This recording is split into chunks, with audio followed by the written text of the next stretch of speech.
दिवे घाट चढत चढत चढत माऊल्या वर आलेल्या आहेत। दिवे घाट चढून आता वर चालल्याच्या नंतर इथं माऊलीचा गंध वगैरे लावत आहे ते महाराज।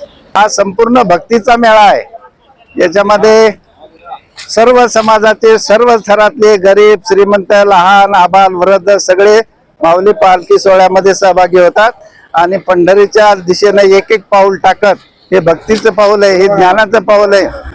संत नामदेव महाराजांनी सांगितलेलंच आहे, ज्ञान दीप लावू जगी। हा फक्त वारी म्हणजे पायी चालण्याची वारी नाही, तर एक एक पाऊल पंढरपुराच्या दिशेनं विठ्ठलाच्या दिशेनं आपल्या उद्दिष्टाच्या दिशेनं आपल्या ध्येयाच्या दिशेनं टाकण्याची वारी आहे। आणि या प्रवासामध्ये सकाळी सकाळी पुण्याहून निघालो आणि नंतर हा जो दिवे घाट आहे या दिवे घाटातून चढून आता आम्ही वर आलेलो आहोत। संपूर्ण प्रवासामध्ये भक्तिमय वातावरण आहे। सर्व दिंड्या वारकरी पताका घेऊन आणि भजन करत सासवडच्या दिशेनं विठ्ठल रुक्मिणी आणि गणेश मंदिर आहे या मंदिरामध्ये घाट चढून आल्याच्या नंतर दर्शन घेतात आणि पुढच्या वाटचालीला सगळे वारकरी लागतात। आता आज एकादशी असल्यामुळे सगळं फराळाचं वाटप सुरू आहे। आता नुकत्याच या ठिकाणी भुईमुगाच्या शेंगाचं वाटप होतं, आलू चिप्स होते, साबुदाणा खिचडी असा फराळ पाणी सर्व झालेलं आहे। 2 वाजता माऊलीची पालखी माऊलीचा पालखीचा रथ जो आहे तो याच घाटामधून चढून सासवडच्या दिशेने येणार आहे। वारकऱ्यांचं भजन ऐकत दिंड्याच्या मागोमाग चालत चालत चालत आनंद घेत आता आम्ही जात आहोत सासवडच्या दिशेनं। भक्तिमय वातावरणात होणारा प्रवास। संत तुकाराम महाराज म्हणतात, पंढरीची वारी आहे माझे घरी, अनेक न करी तीर्थव्रत, व्रत एकादशी करीन उपवासी, गाईन अहर्निशी तुझे नाम, नाम विठोबाचे घेईन मी वाचे, बीज कल्पान तिचे तुका म्हणे। असं हे विठ्ठलाचं नाम आहे आणि महाराष्ट्राची सांस्कृतिक परंपरा असलेली वारी आहे। या वारीचे विविध रंग तुम्हाला मी माझ्या या चॅनलच्या माध्यमातून दाखवण्याचा प्रयत्न करणार आहे। तर चला, पुंडलिक वरदे हरी विठ्ठल, श्री ज्ञानदेव तुकाराम, पंढरीनाथ भगवान की जय, संत ज्ञानेश्वर महाराज की। वारीच्या मार्गावर आता चालू आहे गंध लावणे।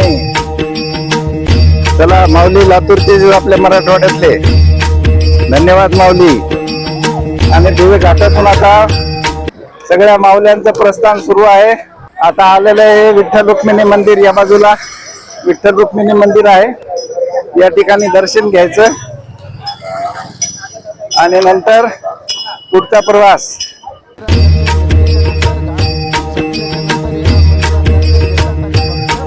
अशी सगळी आहे वारीचा महिमा आणि अतिशय भक्तिमय वातावरण आहे, भजन चालू आहेत। दिवे घाट म्हणजे एक महत्वाचा टप्पा, कारण पुण्यामधून निघल्याच्या नंतर साधारणतः 4 ते 5 किलोमीटरचा दिवे घाट आहे।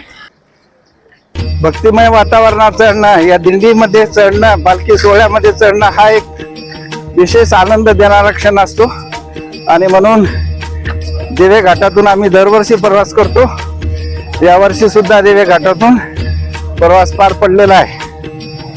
संत ज्ञानेश्वर महाराज पालखी सोहळ्यामध्ये पुण्याहून निघाल्याच्या नंतर दिवे घाट लागतो आणि दिवे घाटामध्ये घाट चढून आल्याच्या नंतर वारकऱ्यांचे पाय मोठ्या प्रमाणात दुखतात, म्हणून या ठिकाणी Mandana multi speciality hospital Sangamner यांच्यातर्फे ही मशीनची सुविधा केलेली आहे। तुमचे पाय दुखत असले तर त्याला आराम मिळतो। जे भक्त या ठिकाणी येतात ते सगळे इथे येऊन आपल्या पायाची काय म्हणतात त्याला मालिश होते। वारकऱ्याच्या सेवेबद्दल त्यांना मनपूर्वक धन्यवाद। संत ज्ञानेश्वर महाराज की झाले का माऊली? ओके, धन्यवाद सगळ्यांचे मनापासून धन्यवाद। रामकृष्ण हरी। तर असे वेगवेगळ्या माध्यमातून वारकऱ्यांची सेवा या ठिकाणी केली जाते। हीच तर वारीचं महत्व आहे। वारी म्हणजे फक्त चालणं नाही, तर या माध्यमातून पांडुरंगाच्या दिशेने एक एक पाऊल टाकलं आहे आणि त्या पाऊल टाकण्यामध्ये प्रत्येक जण आपापल्या परीनं सेवा देण्याचा प्रयत्न करतो। तर असा आहे हा संत ज्ञानेश्वर महाराज पालखी सोहळ्यातला अनुभव।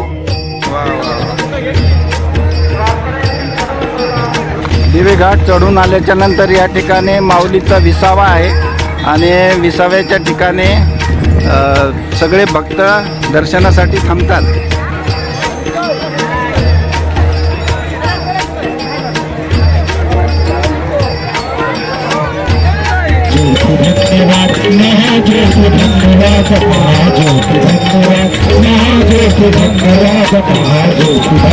या ठिकाणी ह्या दुसऱ्या पद्धतीच्या म्हणजे गोल फिरणाऱ्या पायाची मसाज करणाऱ्या मशीन लावलेल्या आहेत आणि त्यावर तेल लावून नंतर पायाची मसाज केली जाते. हे बघा, अशी मशीन फिरते आणि पायाचे जे तळवे असतात त्याची अतिशय छान अशी मसाज केली जाते. आर्ट ऑफ लिव्हिंगचे सदस्य या ठिकाणी वारकऱ्याच्या पायाचे हाताने मसाज करून सेवा करतात. वारीमध्ये सेवेला फार महत्त्व आहे.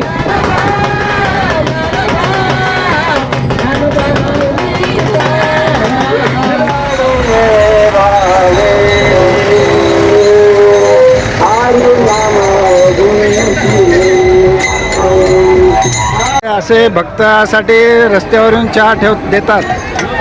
हे बघा, माऊली भक्तासाठी चहा, दूध, चहा या स्पेशल चहा या. चला चला चला लवकर या या या या या या माऊली चहा या. चला चला चला लवकर.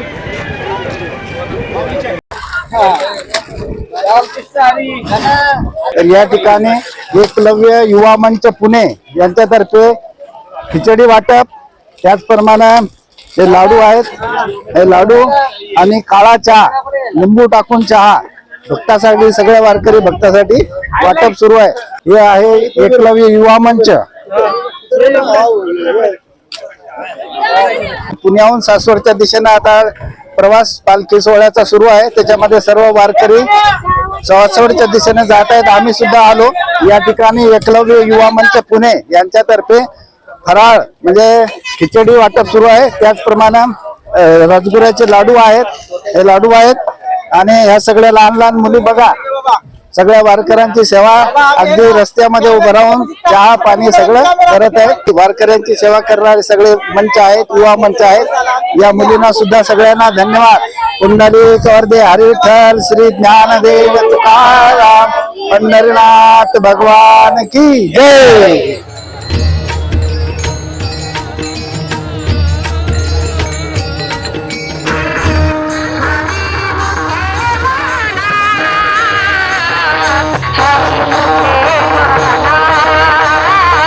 पालखी 7 वाजता पुण्याहून निघाली आणि त्याच्यानंतर आता संध्याकाळचे 7 वाजलेले. त्या दिंड्या आता येणं सुरुवात होईल. त्याच्यानंतर माऊलीचा नगारा येईल, त्याच्यानंतर माऊलीचे अश्व येतील आणि त्याच्यानंतर येईल माऊलीची पालखी. हे सर्व जे भक्त आहेत हे माऊलीच्या पालखीच्या समोर चाललेले आहेत. हा भक्तांचा महासागर या ठिकाणी आपल्याला पाहायला मिळत आहे आणि माऊलीचा मुक्काम आजचा सासवडला आहे. या पुणे ते सासवड हा प्रवासाचा मोठा टप्पा आहे. 2 ठिकाणी विसावा आहे, मध्ये घाट आहे आणि त्याच्यामुळं माऊलीची पालखी या ठिकाणी येण्यासाठी रात्री 10 वाजतील. आता रात्रीचे 10 वाजलेले आणि सासवड इथे आता आलेला आहे माऊलीचा नगारा.